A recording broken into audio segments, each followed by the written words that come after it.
पादपों का संसार भाग 2। बच्चों, मैं फिर से वापस आ गया हूँ। मेरे बहुत सारे पहलू हैं जो आपको अभी भी जानने की जरूरत है।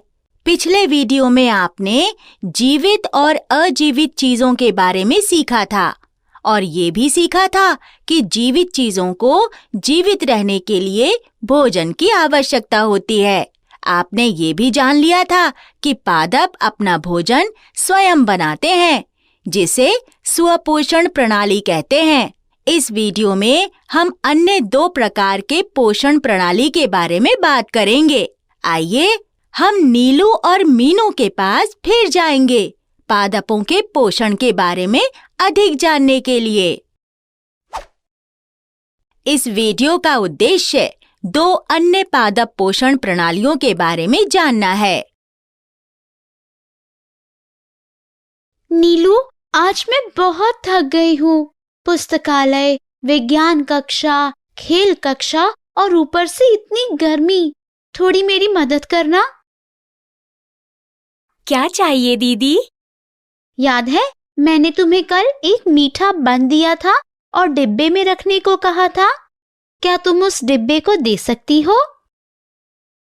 दीदी, उस बन को बाद में खाएंगे। पहले ये देखो, मैंने जिस पादप को पानी दिया था वो कितना बड़ा हो गया है 10 दिन में। जल्दी आओ दीदी। अरे भाई, आ रही हूँ। वाह, ये तो सच में बहुत हरा और स्वस्थ लग रहा है। और बड़ी बड़ी पत्तियों को तो देखो, लगता है कि इसे बहुत धूप और बहुत सारा पोषण भी मिल रहा है। यह सही है कि पादप सूरज की रोशनी, कार्बन डाइऑक्साइड और बहुत सारे खनिजों की मदद से अपना भोजन बनाते हैं। पता है, आज जब हम पाठशाला के पुस्तकालय में गए थे तो मैंने एक बहुत दिलचस्प पुस्तक पढ़ी थी, पादपों की दुनिया। उस पुस्तक में पढ़ा था कि कुछ ऐसे भी पादप होते हैं जो अपना खाना खुद नहीं बना सकते। दीदी, ये तो हैरानी की बात है। क्या इनमें कोई पत्तियां नहीं होती? तुम सही कह रही हो। स्कूल की घंटी बज गई थी, इसलिए पूरी जानकारी पढ़ नहीं पाई। लेकिन यह तो पढ़ा था कि इनकी पत्तियां नहीं होती हैं। क्या इसका मतलब है कि हम मनुष्यों की तरह वे भोजन के लिए दूसरों पर निर्भर होते हैं? इसका मतलब ये है कि जब पत्तियां नहीं होती हैं तो कोई क्लोरोफिल नहीं होता है। ठीक कहा तुमने। ये हैरानी की बात है कि हम पौधों और जानवरों पर अपने खाने के लिए निर्भर करते हैं, परंतु कुछ ऐसे पादप भी हैं जो अपने पोषण के लिए किसी और पर निर्भर करते हैं। मुझे भूख लगी है, चलो कुछ खाएंगे पहले। दीदी, क्या पढ़ रही हो? मैंने आज पुस्तकालय से पादपों की दुनिया नामक पुस्तक ली है। नीलू, यहाँ आओ और बैठो। इनमें पादपों के बारे में काफी रोचक तथ्य हैं। दीदी, हम कल उन पादपों के बारे में बात कर रहे थे जो अपना भोजन खुद नहीं बनाते हैं। मुझे उनके बारे में और बताओ। देखो इस पादप को, ये कॉर्पस फ्लावर का पादप है। ये ऐसा पादप है जो अन्य पादपों द्वारा बनाए गए भोजन पर निर्भर करता है। यह पोषण के विषम प्रणाली का उपयोग करता है। ऐसे पादप तो आलसी निकले। क्या ऐसे पादप परजीवी होते हैं? हाँ, कॉर्पस फ्लावर, कसाटा जैसे पादप परजीवी हैं।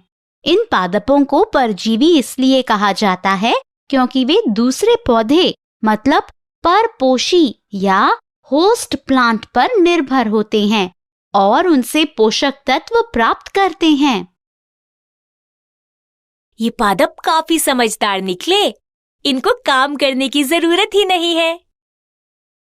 पता है, वे अपने मेजबान को नहीं मारते। उनसे भोजन, पोषक तत्व या पानी जो लेना है उनको।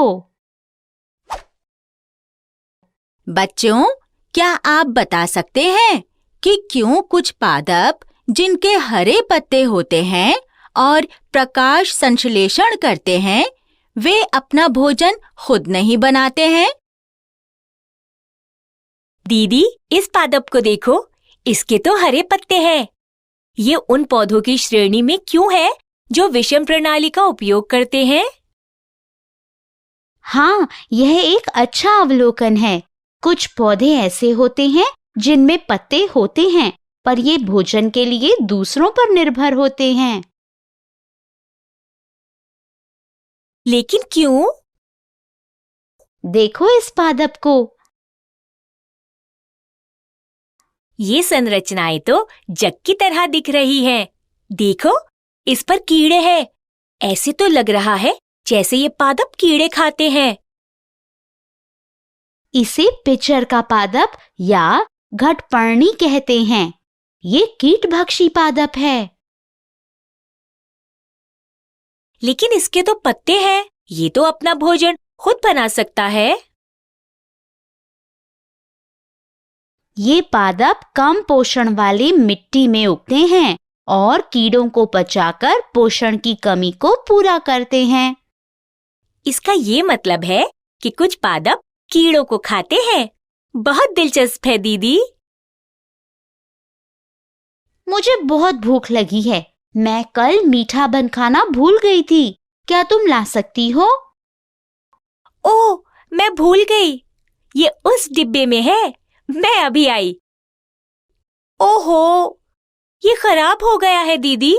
कुछ सफेद वृद्धि इस पर है और इससे तो बुरी गंध आ रही है। तुमने इस बन को एक गीले डिब्बे में रख दिया होगा। ओहो, दीदी याद है, ऐसी सफेद वृद्धि को हमने एक बार आचार पर भी देखा था। माँ ने कहा था कि इसे कवक कहते हैं। अब मुझे याद आया। हाँ, इसे कवक या फंगस कहा जाता है। ये वास्तव में पादप है जो पोषक तत्वों को रोटी से ले रहे हैं। ऐसे पोषण को मृत जीवी पोषण कहा जाता है। ये ऐसे पौधे हैं जो क्षयकारी पदार्थ या खराब हुई चीजों पर पनपते हैं। दीदी, ये आते कहाँ से हैं? ये वास्तव में हवा में मौजूद हैं। कोई जादू या चमत्कार से नहीं आ जाते। जब वे नम पदार्थों पर उतरते हैं तो वे अंकुरित होते हैं और बढ़ते हैं। आज तो मैंने बहुत कुछ सीखा। मैं अभी खेलने जाऊंगी। बच्चों, क्या आप सोच सकते हैं कि कवक किस प्रकार से क्षय हुए पदार्थ को खाते हैं? आपने इस वीडियो में 2 प्रकार के पोषण के बारे में सीखा, विषम पोषी प्रणाली और मृतजीवी पोषण प्रणाली। इससे पहले कि हम इस वीडियो को समाप्त करें, क्या आप जानते हैं कि पौधों को उचित आकार और उचित मात्रा में बढ़ने के लिए सही प्रकार के खनिजों की आवश्यकता होती है? अगर पौधों को कार्बन डाइऑक्साइड, ऑक्सीजन, नाइट्रोजन पर्याप्त रूप से ना मिले तो क्या होगा? उनका विकास रुक जाएगा। नाइट्रोजन सीधे पौधों के लिए उपलब्ध नहीं है। किसी भी समय मिट्टी में नाइट्रोजन या तो पौधे और जानवरों के अवशेषों में, अपेक्षाकृत स्थिर मिट्टी कार्बनिक पदार्थों में या जीवित मिट्टी के जीवों में, मुख्य रूप से बैक्टीरिया जैसे रोगाणुओं में मिलता है। कुछ नाइट्रोजन मात्रा यूरिया में भी मौजूद हो सकती है, जो कि पौधों के लिए थोड़ा उपलब्ध हो सकता है। हम इसके बारे में अगले वीडियो में जानेंगे। तब तक अलविदा।